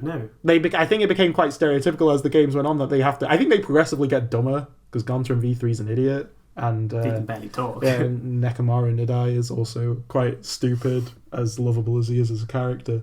All he wants to do is take a poo. But in terms of that, Sakura's quite a great character. One of my favourites in that first game, and we also these are characters that have been around for a while. We're just talking about them when they're relevant in the case. That's also when we get more in depth on Aoi Asahina, who's the ultimate swimmer. Thoughts? No, I know you like her, but I like Aoi Asahina. I actually don't care for her. She's a very nice. I think of all the, because I think every game has kind of like the nice overjoyed character, and definitely V3 did the most interesting thing with it, where they made the nice character kind of like a cult leader, so it came off kind of like creepy. Yes. But I like Aoi Yasuhina's presence. She's that one character in the game you're like, well, at least you're not a scumbag. You know what I'm saying? Like, at least you've got something nice to say. I will give her that, sure, but she is one of those characters who actually, like in the trials doesn't contribute at all. No, she's an idiot. And every single time she opens her mouth, she ends up halting the debate. And this is something I touched on earlier, but I mentioned that I don't like the fact that if you're ahead of the characters in Danganronpa, it hurts a bit because you have to wait for them to catch up to where you are. Every single time that happens in Danganronpa 1, it's specifically because of her. She'll bring up something that will derail the entire conversation. It's like, no. Danganronpa's quite handholdy as a series too. Yes, there that is that first too. game especially. Yeah, if you don't get it straight away, the game will keep going until you do. And for someone like me who... No, not to brag. No, it's not to brag at all. It's just like, for someone like me who often gets these things quite quickly, it did get a bit tiring when it was just like, oh, finally, we're about to get it, and then, but what about this? Oh, no, shush, please. I think Danganronpa as a series has some good points, but it's definitely, at the end of the day, it's supposed to be an accessible murder mystery thing. So if you've seen any murder mystery fiction, you especially that first game, you're gonna get who did. If you've seen at least 2 episodes of CSI or NCIS or something, you can easily play this game. Yeah, it's quite... God forbid you get that Leon one straight away in the first chapter. If you get that, get that straight away, then just don't bother playing it because it's going to be way too easy for you. Yeah, because a lot of people don't tend to read it backwards. Did you get that one? Out of curiosity, I actually didn't get it that it was him until a little bit later on. I think they actually it was. I think it was actually during the trial itself that I got it. The problem is it works in Japanese because it's just numbers to them and they don't read English. But the thing is, if you're an English reader, you might off chance go, wait a second, they'll just like look at it. Because that isn't changed in the Japanese, it's still spelt Leon in English. So, it's kind of more of a clever twist. But as an English audience reader, you don't really think much of it. No, exactly, yeah. I'd say Danganronpa's quite easy, but... Aoi Yasuhina as a whole, yeah, I'd probably agree with the thing where she holds it a lot. She is a stupid character. She's definitely, like Yasuhiro, quite like, well, why are you here? But yeah. I do enjoy her character, just if anything for the optimism of her. But remember, she's quirky, she likes donuts. Yeah, she does. So all she does is talk about donuts, that's all she does. Yeah, it's a very... it's not an enjoyable trait. No, I'll admit that. There's I think... they bring her up again in a later game, and the picture they use is her eating donuts. I'm like, oh, nice. Cool. I do like her though. She's not quirky enough for me to dislike her. That's coming in the second game. I know exactly who you mean. I don't. I like her optimistic attitude. I think it's needed in that game too. Sure. And as long as she lasts, because everyone in that game, there's very few optimistic characters in that first game, and she's one of them. I'm glad she's there. I like the friendship between her and Sakura a lot. But then it goes into where she tries to get the entire cast killed in this chapter. Yes, she does, because Sakura dies.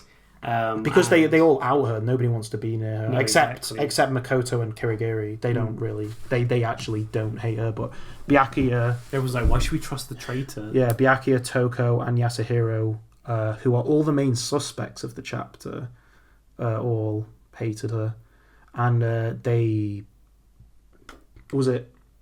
Toko hits her over the head with like a glass bottle. Was it? Yes, I think.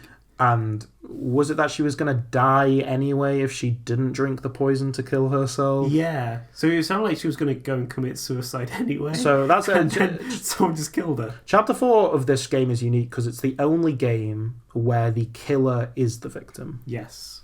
And I say what you want about Danganronpa's Chapter 5. Danganronpa 2's Chapter 5, unfortunately, that comes under different circumstances and it doesn't count.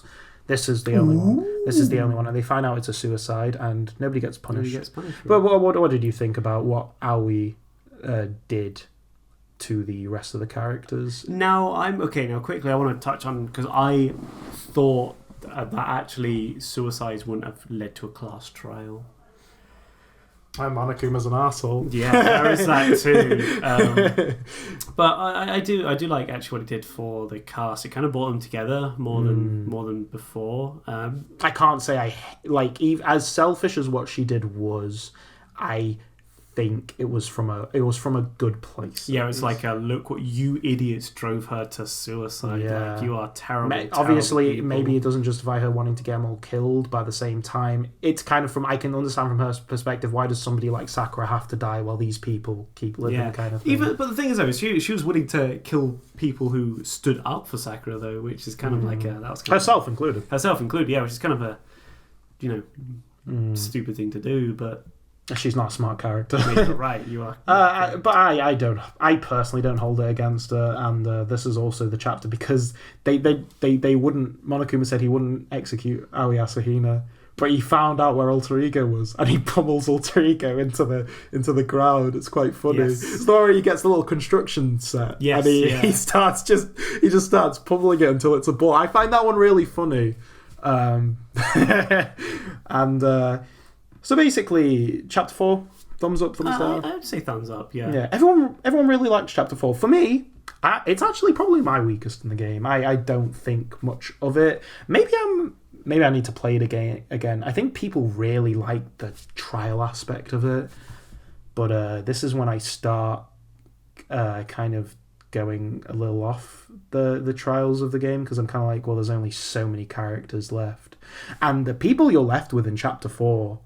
None of them commit a murder for the rest of the game. Think about that. So you're left with... Oh my god, you're right. I hadn't even thought about that. You're left with a bunch of characters that won't murder for chapter 4, 5, and 6. Yes. That's the longest you go in that game without somebody killing somebody in the entire series. And it's interesting because I think it's just better when there's a killer in everyone. I think it's just more effective. I think...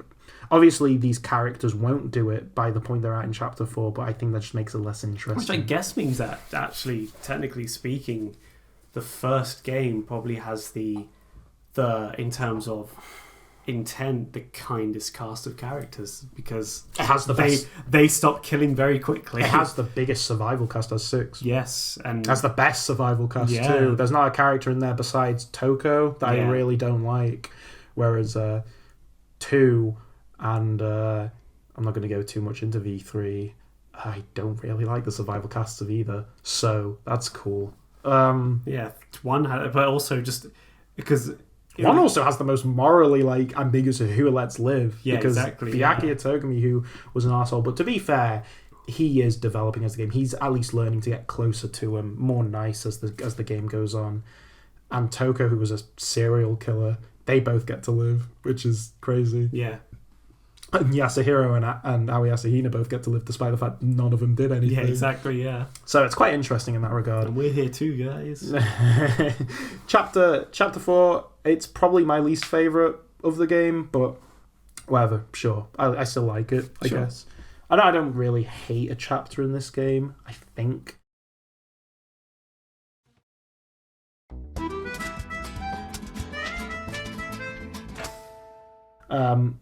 Chapter 5 is basically a two-parter. So let's talk about Chapter 5 and 6 at the same time. Sure. Chapter 5 and 6, you find out that there's a 16th student and they're already dead by the time you find them, and then the body blows up, and it's like, who did it? And it goes back and it plays back into the first chapter again on the fact that there was the circumstances surrounding Junko Enoshima's death by Monokuma. And it's all right. I think it's not a bad case. Again, it's good, but it feels. And with Danganronpa 1, I prefer the first half of the game to the second. Clearly, well, the second half of the game is chapter 5 and 6. Yeah, pretty much. And the game actually announces to you that you are halfway through the game. I think midway through chapter 4, and it's like you have half the game left to go. I was like, wait a second, we've only got 2 chapters left. What? Chapter 5 and 6 are they're decent. I like the idea that there was a 16th student that you didn't know about. That was quite interesting, I guess. Yes. And there's not really much to say about this one, actually, because I don't remember the murder surrounding it. So the this was actually when I because it took me a while to actually complete the first 3 chapters, because I guess other commitments was leading me not to play too many games. But I got a huge chunk of free time, so I played 4, 5, and 6 basically all in like the space of a week. And chapter 5 stood out to me a bit because it was the one where whether or not that murder had happened recently was left like as a question mark. Sure. Also, just thinking actually, Danganronpa 2, the 5th chapter opens with a bomb going off too. Yeah. But it was basically like, oh wow, we found a body, let's go and investigate the body, and then the body blows up. And the how and why that happened is quite, you have to kind of, it becomes less of who did it and more when did it happen becomes the big question. Because I'm not sure if you remember this, but at one point Makoto falls ill and is visited in the night by someone wearing a mask. Yeah, and then it's all Kirigiri beats him up. But from his perspective, it was just Kirigiri. It was just Kirigiri, yeah. So it's kind of like You want to talk about Kirigiri being at her most obnoxious? It's like this chapter. She's like, I'm not telling you anything. Yeah, exactly. The reasons why are stupid as well. Oh, you always wear gloves. Yeah, I do. Tell me why. Ask me why I always wear gloves. Why do I always wear gloves? How dare you? Bye. It's like, huh? That's a shame because we both really like Kirigiri. Yeah, she's my favourite character from the first game, but I think that her not talking to you is really out of character. I think they just didn't know how to separate those two characters. But it's kind of like, and it turns out that actually Monokuma was keeping all the dead bodies in the school's morgue, which why a school has a morgue is something that keeps reoccurring. I think there's a section in Danganronpa 2 where you come back to the school and they questions like, why is there a morgue here? And that's kind of like a it's a reoccurring thing. But he turned out he'd been keeping all the bodies that he killed, and then that kind of plays into it. And then I guess the interesting thing is we go to the trial and the question is raised, who do you think has done it? And you have to kind of go down this path of, well, it's either me or it's Kirigiri. And I think that is kind of like the way in which the game kind of throws everything out the window for a second, and it's just like everything you've known so far just doesn't matter. Take the blame.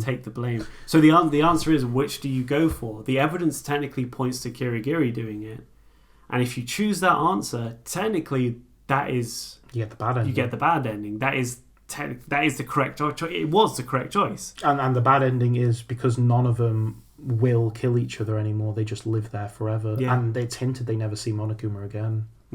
Because it's just like Monokuma's, he got bored. Yeah, he can't bait them anymore. So it's just like they have children. They have children together. It's actually Toko dies in childbirth. That's what it's implied. I think it's really it's a nice picture, but it's a messed up ending if you think about it. The music they play as well isn't happy. Yeah. It's not like scary music. I think that ending is really freaky. I don't like it.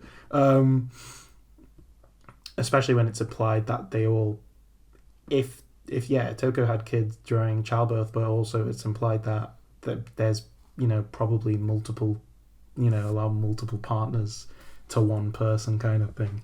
It's messed up. It's not a good ending. No, exactly. It's quite. I like it in terms of like as a joke because I think it's kind of comes off as kind of gaggy, but then you go back and you're like, oh, Makoto's the one, and then you're about to get executed. Which, to be fair, I think that's one of my favorite moments in that first game. Yes. is Makoto's execution because I don't know about you, I believed it was going to happen. I genuinely thought they were going to just kill him off and perspective would change to Kirigiri, but then Alter Ego saves you, and it's like, all right, cool. Boo! Yeah, pretty much. None of us like Alter Ego, so it's a stupid plot point, but it's effective as a thing. Did you notice that the Monokuma in that one, he's teaching the chalkboard. On the chalkboard, he's teaching about sexual education. Yes, I think that's really funny.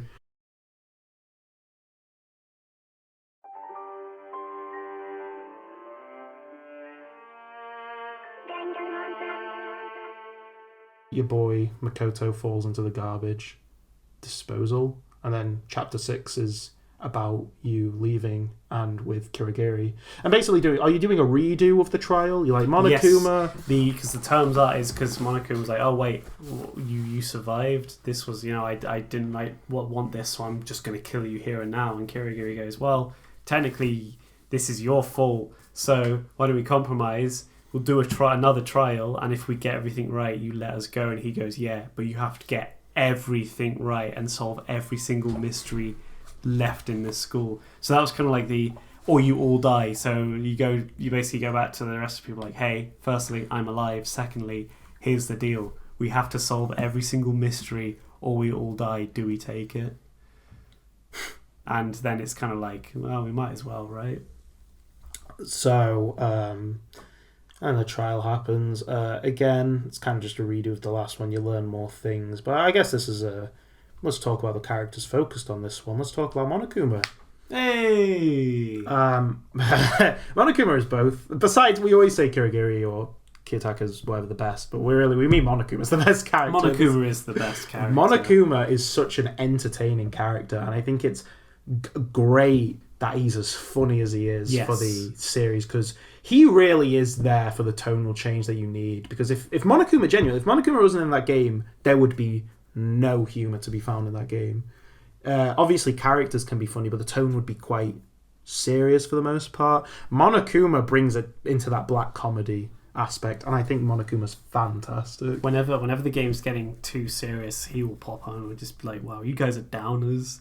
It's quite it definitely plays with your expectations, because it's pretty much, this scene's sad, and then Monokuma's just there to make a light of the situation. Yeah. That's stupid. Anyway, I think Monokuma is the best character. He's one of my favourite video game antagonists just in general. He's up there for me. He's definitely up there for me. And it was a surprise at how good he actually was. If there's one character they had to keep around for all the games, I'm glad it was him, yeah. I'm so happy Monokuma. He's such a good character. It's easy why he's a mascot. I love his design, his voice, everything about him is fantastic. Well, he even pokes fun at the fact that his design was designed specifically to be marketable. Yeah, the humour in Danganronpa has a lot of making fun of cliches, right? Yes, yeah. Which doesn't help when the game's being cliche. Yes, exactly, yeah. But we'll get more into that, more with the second game and the third game, because the first game, for the most part, isn't really that cliche.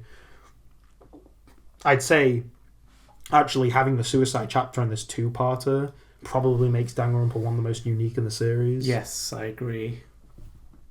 I wouldn't say it's the best in the series, but I'd say it's the most unique. But in general, chapter 5 and 6, what do you think? Before we go into the end game spoilers on it, just the murder mystery part, what do you think of chapter 5? I actually did like the murder, them finding out who it was, because it was because I like it when I don't like it when games throw things at you out of nowhere. Like, oh, it's a twist that you never saw coming and there was no way you could have predicted it. I don't like that. I liked the twist here because it technically was something that you were told straight up from the beginning. So it's kind of like circling back around. It was like, if you were really paying attention to absolutely everything, you could have got it. So I kind of like it from that respect. I didn't get it until, obviously it was, the characters got it. So it was kind of like oh, right, okay. So it kind of surprised me in the right way. But you could see there's people who could probably get that first time too. That's how it's written. Yes, yeah. The reason why I didn't get it is because the bit that it says, the bit that gives it away, I assumed was actually an artistic choice, but it turned out it was intentional. Because they were like, because you see a picture of Junko. Well, I guess to spoil it, the dead body is, it's Junko Inishima's sister. Inishima's sister, who was pretending to be Junko Inishima. The one who died in chapter 1. Yeah, the one who died in chapter 1. When they actually show you a picture in chapter 1 in the prologue of what she looks like in a magazine, and you're supposed to be like, well, hold on, she actually looks different. From when I saw, I assumed that actually was an artistic choice. Yeah. That actually it was just more maybe she just drew off model. Or something like that. But no, it was actually. It actually was a different person. I think there is a line of dialogue. I can't remember specifically, but I'm pretty sure your character does remark, oh, she looks slightly different. But then again, I think he mentions that Photoshop's a thing, so it might have been, she looks different, but that Here's the could have thing. been Photoshop. Yeah, I'll agree. It's probably one of the best twists in the series overall, but that's also coming from a perspective that we don't like the one from the second. Yes, there's that too. But we'll get to that when we get to that. And I'm going to say it now, you haven't finished V3. I don't think you're going to like the one from V3. That's fair. You can go because back and say V3 does, if I'm going to get ahead of myself, spoilers. I'm not going to spoil it, but I'm going to say V3 tries to do a Danganronpa 1 where it calls back to the first chapter in the game for its thing, and unfortunately it's not in a way where you're like, of course that makes sense. It's just kind of like it's another arse pull. I don't think you're going to like it when you get to it, but we'll talk about V3. Hello, it's me, Kaede. No, we'll talk about V3 when we talk about V3. It's a stupid. It's stupid, but Sure. I think Danganronpa 1's the best with it, but this is going to go into our biggest problem with the first two games, and obviously when you get to it, V3. Can we have that again, but like with reverb on it? Yeah, the first two games. No. The biggest problem. The biggest problem with Danganronpa as a whole for both of us, because we do agree on this aspect. Yes. Not only is the overarching story dumb, but the last parts of Danganronpa are always the worst parts because their stories get so stupid. The thing is, okay, right? My biggest thing with Danganronpa is it is a game series, or for the majority of the games are very on the nose, tongue in cheek, ironic, yeah. Yeah, and Chapter 6 of both 1 and 2 play it very serious. It's serious now. It's serious. Yeah, it comes off as uncharacteristic almost, where it's like, it's throwing so many twists at you. Yeah, and it's bad when the first game is the best in that regard. Yeah, because the first game has the stakes fairly, I wouldn't say fairly low, but for the series it's fairly low. It's basically like, you want to escape so badly, but do you know what's going on out there? And the characters kind of go, well, it's got to be better than what's going on in here, right? And it's kind of like this slow realization that actually what's going on out there could be worse than what's going on in here. I think it's the best done overarching story in the series, and it's the best done plot twist, because I do agree the Junko one was good. But it's the most fair as well. It's pretty fair. much like, solve the riddles and you can go. It feels written with that in mind. Yeah, but it still does feel, because at one point, basically, because you have to work out who the mastermind is, that's one of the questions they put to you. And when you work out who it is, Monokuma then goes away, because there's no need for him anymore, because the mastermind can just be there. Once Monokuma goes away, we just stop having fun. Whenever Monokuma's not on screen, I don't clap. Let's talk about the mastermind, Junko Enoshima. The mastermind is Junko Enoshima, and she's like, okay. Unpopular opinion incoming. None of us, both of us, don't like her. I think Danganronpa 1's the most me and you agree. Yes, because the twist is, she wiped your memories. Yeah, and it's what? You all actually agreed to participate in this killing game, and then your memories were wiped? What? My head, it hurts. Oh, their head hurt too. And you're getting... Is it in that first... Are you getting flashes of like them outside, like in a school, hanging out with each other? Yeah, so we forgot to mention, but actually throughout the game, you keep finding pictures laying around of the characters together after they died, and you're like, well, hold on, they must still be alive then, right? And Monikuma's like, don't think about it. Would you say the twist again feels like you could put two and two together? You can interpret it in one of two ways, and if you interpret it one way, you're going to get it, and if you interpret it the other, you're not. The memory erasing thing, I just don't. No, I don't. I think it doesn't need to be in that game. It feels like it's someone's going to correct us. Someone's going to go, actually, it does. It's like you could take that part out of the game. You would lose nothing. It's a plot twist for plot twist's sake. I think they only did it because it made writing the clues easier, so that you can go, it came out of nowhere. You go, well, if you look at the clues, I think they did it for that.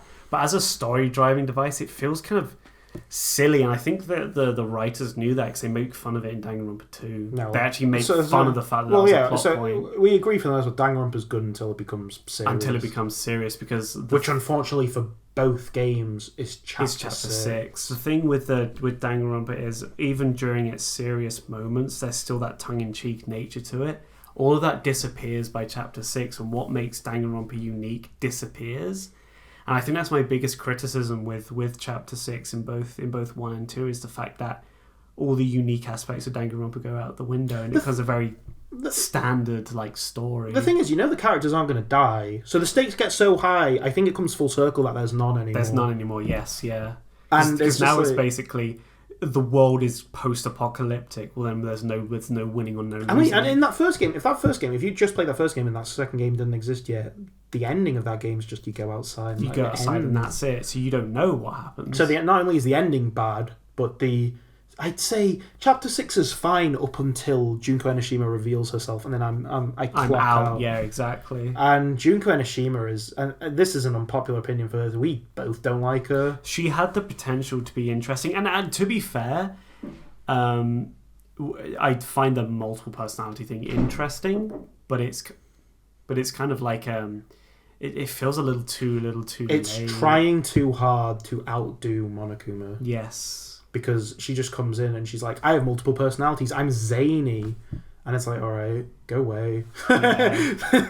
I do not like her character at all. No, same. And she's not in it for a lot, but she's really popular for some reason with both that series and the fans. That franchise has an obsession with her, and we'll go more into it later, but they don't want to leave her character alone.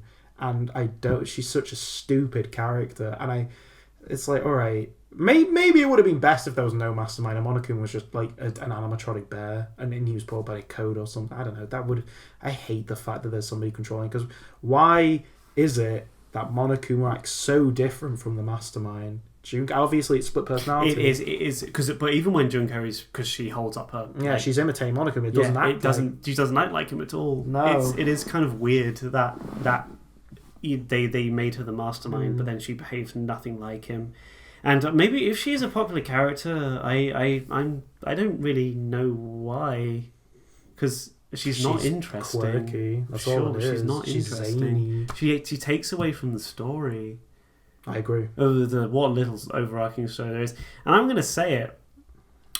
There's the fact that Danganronpa decided to go with that for its overarching story is disappointing. Yeah, of course. The fact that it decided to go for the most basics, like, you're away from society because society's collapsed. And this is the overarching story we like the most. Yeah. So...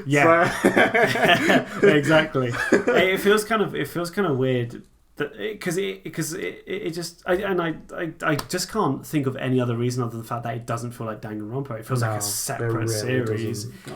Because there's no humour in it, there's no tongue-in-cheek nature to it. It's literally just what you see is what you get. The humour in it comes from the fact that she's supposed to be sexy, and she's like, I've got big boobs, and it's like, all right, see ya, I clocked out. Yeah. Again, that feels a bit.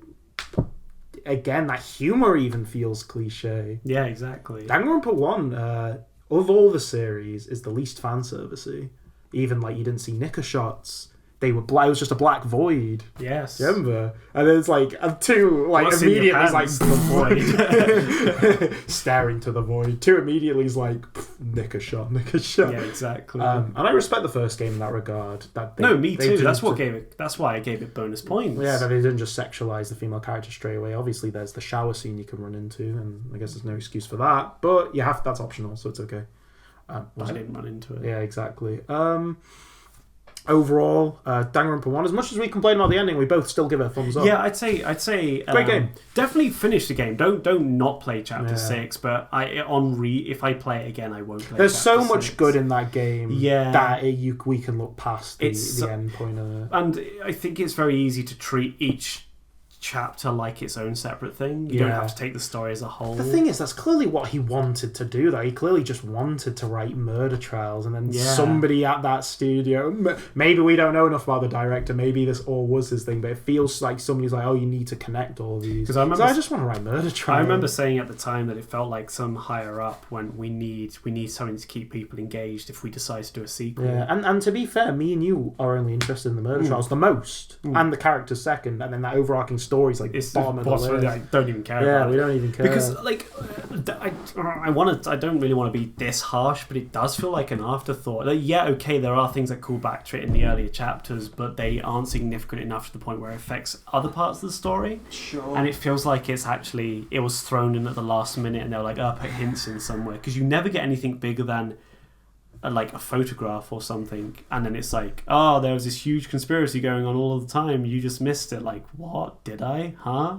Hey? It feels like it was very tacked on at the last minute for the sake of having something to keep the audience hooked, and not letting the game go for its own merits, which I think is kind of unfortunate, because I think that game does do well on its own. I think the game has a lot going for it, but it felt like someone at that company thought maybe it didn't. But there's you know what, if you've never played the game, there are going to be people who enjoy that ending, and that's fine. And I think we, at the very least, if we're the harshest on it, if that's our worst thing to say... Yeah, if our worst thing to say is is the ending's a bit of a stinker, go for it. No, great game, we both like it, and as great as that first game is, we both getting ahead of it, we both think that second game is better. Yes, I'm going to say it. If you are maybe someone who owns a PlayStation Portable or a PS Vita or maybe even a laptop, and you do a daily commute, download the game, give it a go. It always goes on sale, it's always cheap, and it will keep you interested for a few hours. Would you say it's best for handheld? I would probably say it probably is designed better for handhelds. That's how I played the original. But I think if you have a laptop or something, just play it on there. Well, that's all the time we've got for today, but thank you very much for listening, and come back next time. We'll be discussing Danganronpa 2. Goodbye, despair. Cheers, bro. Fuck yeah, cheers, bro. I saw that video again the other day. It's so good. Should we do the intro? Sure. Only if you want to. Don't choke.